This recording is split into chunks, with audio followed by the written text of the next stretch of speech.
আরো একটা কথা, যেটা অনেক আগের কথা, নতুন কথা নয়, অনেক আগের কথা। সেটা হলো আমরা অনেক আগে একবার ওয়াদাবদ্ধ হয়েছিলাম মুন্সিপাড়ার এই মসজিদের যারা মুসল্লি আছি আমরা সকলেই ওয়াদাবদ্ধ হয়েছিলাম যে আমরা নিজের পরিবারস্থ, নিজের আত্মীয় স্বজন কারো বিয়ের মধ্যে বিধর্মী কোনো কার্যক্রম করব না, এরকম ওয়াদাবদ্ধ হয়েছিলাম আমরা হয়তোবা অনেকের স্মরণ নাই, কারণ বছর দেড়েক হয়ে যাবে হয়তোবা এই ওয়াদাবদ্ধ আমরা হয়েছিলাম যে আমাদের নিজের বিয়েতে, নিজের আত্মীয় স্বজনের বিয়েতে, নিজের কোনো অনুষ্ঠানে, আত্মীয় স্বজনের কোনো অনুষ্ঠানে, নিজের কারো অনুষ্ঠানে আমরা এমন কোনো কাজ করব না যেটা মানুষ শুনে একটু হলেও বিরোধ মন্তব্য করবে, এরকম কাজকর্ম করব না। কিন্তু আবারও দেখা যাচ্ছে আমাদের মধ্যে বা আমাদের পার্শ্ববর্তীদের মধ্যে অনেক কিছুই দেখা যাচ্ছে যেগুলো আসলে মুসলমানদের কার্যক্রম হতে পারে। এখনই আমি এই নামাজে আসার 2 মিনিট আগে একটা ঘটনা শুনলাম, সচক্ষে দেখি নাই। মুসলমানের বিয়ে ব্যাংক পার্টির বাইস, যেটা আমরা শুনি ব্যাংক পার্টির বাইস, এখন হিন্দু ধর্মে অনেক ওটা উঠে গেছে, তারাও করে না। মুসলমানের বিয়েতে ব্যাংক পার্টির বাইস বাজিয়ে বিয়ে হচ্ছে। আবার এই ঈদের পর থেকেই, এই বুধবার থেকে শুরু হয়ে গেছে বিয়ে, প্রায় প্রতিটা গ্রামে 2টা 3টা 4টা, এমনকি আমি যেই মহল্লায় থেকে ওই মহল্লায় 4-5টা বিয়ে। রাত কালকে 1টা পর্যন্ত ঘুমানোর কোনো ওয়ে ছিল না, এত জোরে গান বাজনা বাজানো হচ্ছে। বিয়েটা হিন্দুর নয়, বিয়েটা বৌদ্ধ খ্রিস্টানের নয়, বিয়েটা মুসলমানেরই।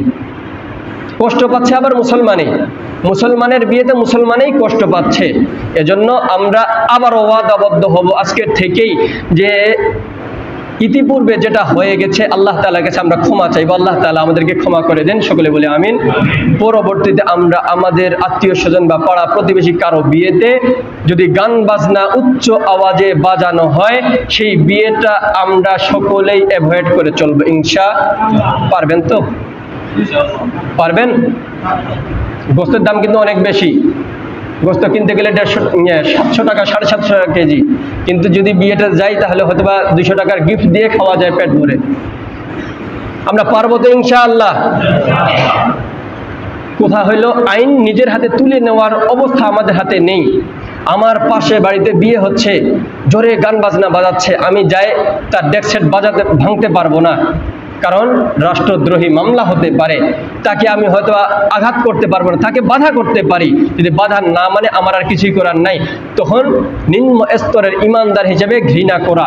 কিন্তু সব থেকে যেটা কাজ সেটা হলো আপনাকে দাওয়াত করেছে, কিন্তু আপনার উচিত ছিল সেই বিয়েতে না যাওয়া, আপনার উচিত ছিল সেই বিয়েতে না যাওয়া।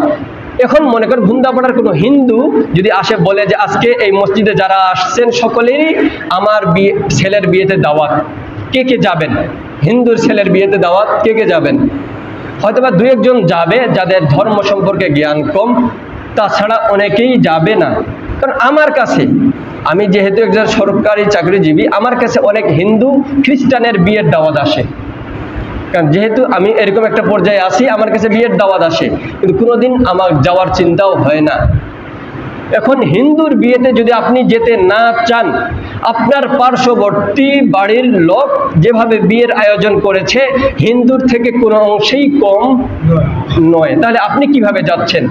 আপনার তো লজ্জা থাকা উচিত ছিল, আপনার তো লজ্জা থাকা উচিত ছিল। হ্যাঁ, যদি এরকম কোনোদিন হয়ে থাকে, আমি বলে যাই, যদি কোনোদিন এরকমটা হয়ে যায় যে আমাদের গ্রামের মধ্যে আপনাকে দাওয়াত করেছে, গেলে আপনি একটু গরুর মাংস দিয়ে ভাত খেতে পারবেন, গরুর গোশত দিয়ে ভাত খেতে পারবেন, না গেলে তো আর পাচ্ছেন না, বাড়িতে ডাল ভাত ভর্তা ভাত খেতে হবে।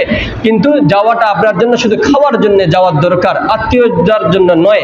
যদি আত্মীয়তার জন্য যান তাহলে আমি মনে করি যে এটাকে আমি সাপোর্ট করি না। যদি খাওয়ার জন্য যেতে চান তাহলে আমাকে আগে ফোন করে বলবেন যে হুজুর বা ভাই বা চাচা, আমাদের গ্রামে বিয়ে লাগছে, আমি গেলে একটু গরুর গোশত দিয়ে ভাত খেতে পারবো, না গেলে তো আর পারতেছি না। আমি ওই সমস্ত লোকদের জন্য গরুর গোশত দিয়ে ভাত খাওয়ার ব্যবস্থা করে দিব। ওই সমস্ত লোকদের জন্য আমি নিজের পকেট থেকে হোক বা এই মহল্লাবাসীর পকেট থেকে হোক, যে কোনোভাবেই আমি গরুর গোশত দিয়ে ভাত খাওয়ার ব্যবস্থা করে দিব। তারপরেও আপনারা সেই বিয়েটাতে যাবেন না, আপনাদের করজোর করে হাত ধরে বলি, পা ধরে বলি, অন্তত এভাবে একটা অন্যায়কে দূর করার জন্য আসলে আমরা যেহেতু অস্ত্র ধরতে পারবো না, ক্ষমতা দেখাতে পারবো না, আমাদের সর্বনিম্ন মাধ্যম হলো এটাই যে যে এই কাজটা করতেছে তাকে আমরা সমাজ থেকে বয়কট করার চেষ্টা করব, দেখবে অটোমেটিক সে সমাজের মধ্যে চলে আসবে। আর যদি আমরাও ঢে ঢে করি তাদের সঙ্গে মিশে যাই, তাহলে তো বলবে যে আমরা তো ঠিকই আছি রে। পারবো তো ইনশাআল্লাহ? আজকের থেকে নিয়ত করব যে যারাই বিধর্মী কার্যক্রম বিয়েতে, অনুষ্ঠানে, আকিকাতে, সুন্নতে যে কোনো জায়গায় করবে, সেই বিয়েতে যত নিকটতম আত্মীয় হোক আমরা যাব না। আমরা সকলেই একমত তো ইনশাআল্লাহ? আমরা সকলে নিয়ত করব, ওয়াদা করতে বলবো না, কারণ মসজিদের মধ্যে যদি ওয়াদা করেন, ওয়াদা বরখেলাপ হলো মুনাফিকের লক্ষণ। এজন্য ওয়াদা করতে বলবো না, হাত তুলে শুধু এতটুকু নিয়ত করবেন যে আমি আজকের থেকে নিয়ত করলাম আমি আমার বিয়েতে, আমার প্রতিবেশীর বিয়েতে, কারো বাড়িতে বিয়ে অনুষ্ঠানে গান বাজনা বাজাবো না, আর বাজলেও আমি সেই অনুষ্ঠানে যাব না। নিয়ত করবেন তো ইনশাআল্লাহ? যারা পারবেন শুধু তারাই নিয়ত করবেন, যারা পারবেন না তারা নিয়ত করবেন না। নিয়ত করলাম যে সেই বিয়েতে আমরা যাব না ইনশাআল্লাহ। আল্লাহ তাআলা আমাদের সবাইকে তৌফিক দান করুন, সকলেই বলি আমিন।